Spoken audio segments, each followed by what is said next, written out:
बहुत समय पहले एक समृद्ध और सुंदर राज्य में एक परोपकारी राजा और उसकी दयालुता के लिए प्रसिद्ध थी। राजा का नाम राजा वर्धन था। उनका शासन प्रजा के लिए स्वर्णिम युग जैसा था। वे हमेशा अपने राज्य के लोगों की भलाई के बारे में सोचते थे और उनके सुख दुख में भागीदार बनते थे।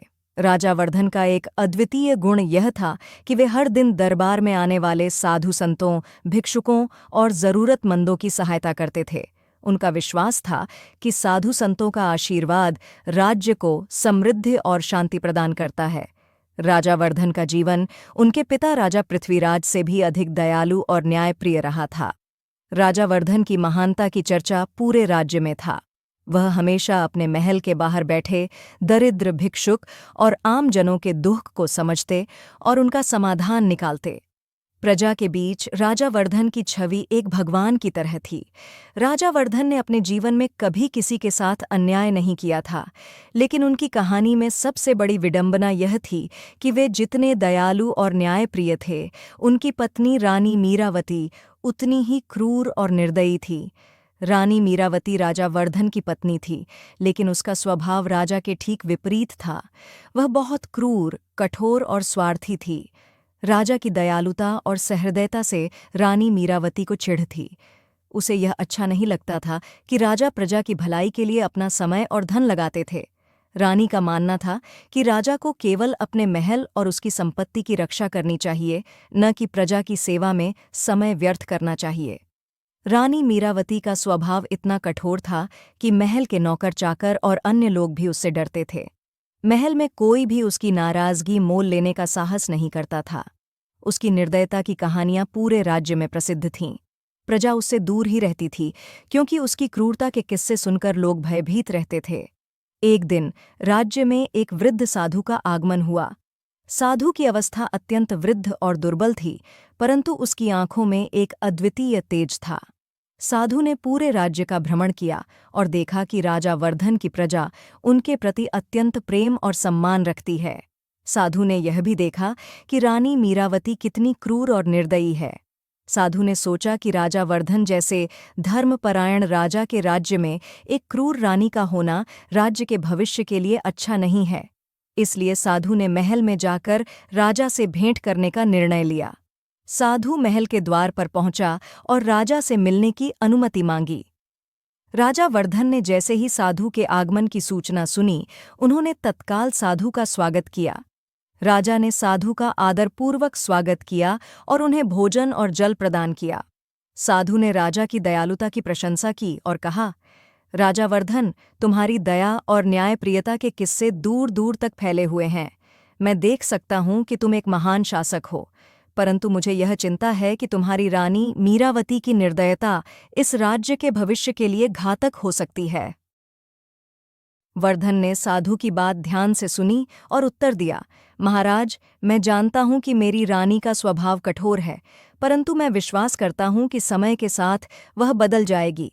मैं हर संभव प्रयास कर रहा हूं कि उसे सही मार्ग दिखा सकूं।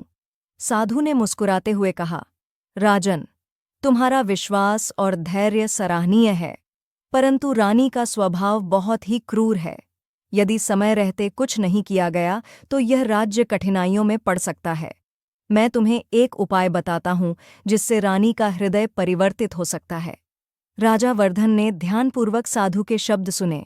साधु ने कहा, राजन, रानी मीरावती के क्रूर हृदय को बदलने के लिए उसे एक कठिन परीक्षा से गुजरना होगा। इस परीक्षा में उसकी वास्तविकता प्रकट होगी। यदि वह इस परीक्षा को पार कर लेती है तो उसका हृदय परिवर्तन हो सकता है। राजा ने साधु से पूछा, क्या यह संभव है? मैं कुछ भी करने के लिए तैयार हूं ताकि रानी का हृदय बदल सके और हमारे राज्य में पुनः शांति और समृद्धि आ सके। कृपया मुझे वह परीक्षा बताएं।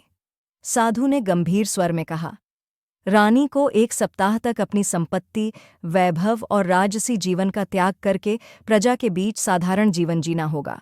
वह न तो किसी को आदेश दे सकेगी और न ही क्रोध प्रकट कर सकेगी। उसे हर परिस्थिति में धैर्य और सहनशीलता दिखानी होगी। यह कठिन परीक्षा होगी, परंतु इससे ही उसका हृदय परिवर्तित हो सकता है। राजा ने यह विचार किया और साधु के प्रस्ताव को स्वीकार कर लिया। वह जानते थे कि यह परीक्षा रानी के लिए कठिन होगी, परंतु उन्होंने यह निर्णय लिया कि राज्य के भविष्य के लिए यह आवश्यक था। साधु के कहे अनुसार अगले दिन राजा वर्धन ने रानी मीरावती को बुलाया और उसे यह परीक्षा देने के लिए कहा। रानी को यह सुनकर अत्यंत क्रोध आया, परंतु राजा के सम्मान और साधु की उपस्थिति के कारण उसने इस परीक्षा को स्वीकार कर लिया। रानी मीरावती को एक साधारण वस्त्र पहनाया गया और उसे महल से बाहर भेज दिया गया। अब उसे प्रजा के बीच जाकर एक साधारण व्यक्ति की तरह जीवन व्यतीत करना था। उसे न तो कोई राजसी सुख सुविधा मिल रही थी और न ही उसे किसी पर कोई अधिकार था। रानी मीरावती के लिए यह एक अत्यंत कठिन समय था। उसने अपने जीवन में कभी भी इस प्रकार का संघर्ष नहीं देखा था। पहले दिन ही उसने देखा कि किस प्रकार आम जन अपने जीवन में कठिनाइयों का सामना करते हैं। जब वह भूखी थी तो उसे भोजन के लिए लंबी कतार में खड़ा होना पड़ा। उसे किसी ने विशेष सम्मान नहीं दिया, बल्कि लोग उसकी अनदेखी करने लगे। दूसरे दिन रानी ने देखा कि एक गरीब महिला अपने बीमार बच्चे को गोद में लेकर दवा के लिए दर-दर भटक रही थी। महिला की व्यथा देखकर रानी का हृदय द्रवित हो गया। उसने पहली बार जीवन में किसी और के दुख को महसूस किया। तीसरे दिन रानी को एक वृद्ध व्यक्ति मिला जो भोजन के बिना कई दिनों से भूखा था। रानी ने अपने पास के कुछ सिक्कों से उस व्यक्ति के लिए भोजन खरीदा। उस व्यक्ति की आंखों में कृतज्ञता और आशीर्वाद देखकर रानी को अद्भुत शांति और संतोष की अनुभूति हुई। 7वें दिन तक रानी मीरावती का हृदय पूरी तरह से बदल चुका था। उसे अब समझ में आया कि क्रूरता और कठोरता से केवल दुख और पीड़ा ही मिलती है, लेकिन दया, करुणा और सेवा से आत्मिक संतोष और शांति प्राप्त होती है। 7वें दिन जब रानी महल लौटी तो वह पूरी तरह से बदल चुकी थी। उसका चेहरा अब कठोरता की बजाय करुणा और नम्रता से भरा हुआ था।